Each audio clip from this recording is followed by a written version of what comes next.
The theme of World Food Day is, I must say, a very attractive theme for our farmers. Yes, we need to look at better nutrition, we need to look at better livelihoods to ensure that our farmers are able to get the best of our actions. What are those actions that we do? As an NGO, usually we support communities to have improved livelihoods. But how do we do it? As Sendacow, actually, when I spoke about the farm systems, we basically look at the organic agriculture. Of course, also looking at commercial agriculture. But the organic agriculture should be the beginning.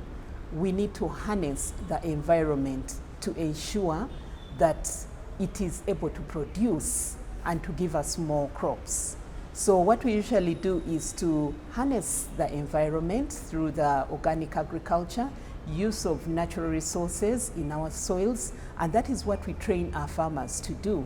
They need to harness the environment because those actions will be relating to our future.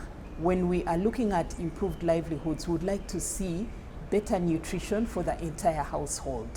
So for the past 33 years, Sendacow has been supporting families.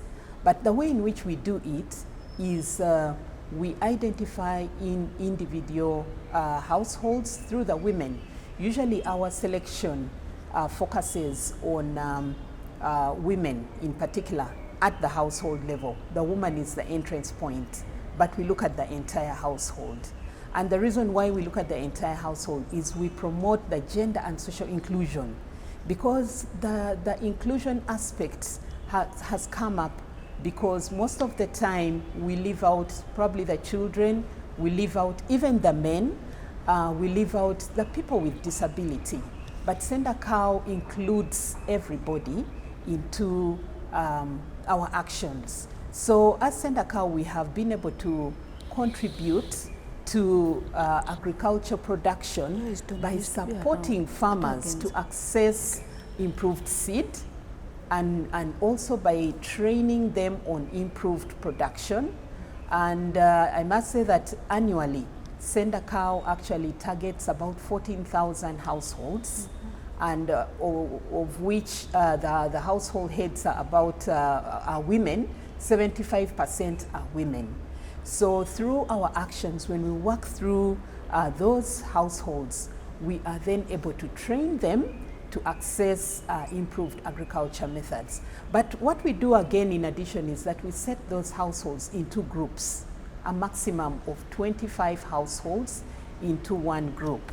And it is through those groups that they are able to access training, they're able to access improved seed, they're able to access other services that maybe a single household wouldn't have accessed.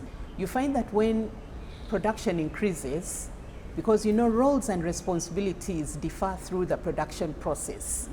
So you find sometimes households, maybe the men sell off the food because they want to get money. And then you can find maybe the women also not being cooperative because they're the ones doing most of the production activities. But the gender and social aspect has helped us a lot to ensure that there is planning as a family, there is decision making as a family, and everybody entirely is involved in the process of production. When they get into those groups, they are able to have high bargaining power. So the role of the government, obviously, is to ensure that we have good roads that can be able to help those farmers to reach to the further places from their community where they can have stronger bargaining power, but also to get better prices for their food. So as we work with our communities, we also train them on marketing skills. They can do what is called market intelligence. They can do what is called finding out what the prices are in the community, but also maybe in a market that is far off from where they live. So as we work hand in hand together with government, we have to ensure that our communities can be able to get that improved seed, but also they can be able to get implements. Some of them do not have the implements to do their work. So if they can be able to get that, then that is helpful. But the biggest thing is the sustainability aspect. So Sendakau in communities, besides having to provide improved input, the communities, we would like them to have a more sustainable structure. Can we have maybe like the youth or any of the maybe community members that can be able to set up agro input shops that can be accessed by the communities, and it is brought nearer? Because government programs come and they go, but we want to see our communities being more sustainable and being able to access improved services. So for us as Sendakau, we are strong in that area, and for the few months we can give them capital, seed capital, but then after a few months, we then begin building into them how can they access seed, improved seed. So we have what is called the local seed business that we promote among our communities. We have a few youth, people who are interested, who are able to embrace the local seed business.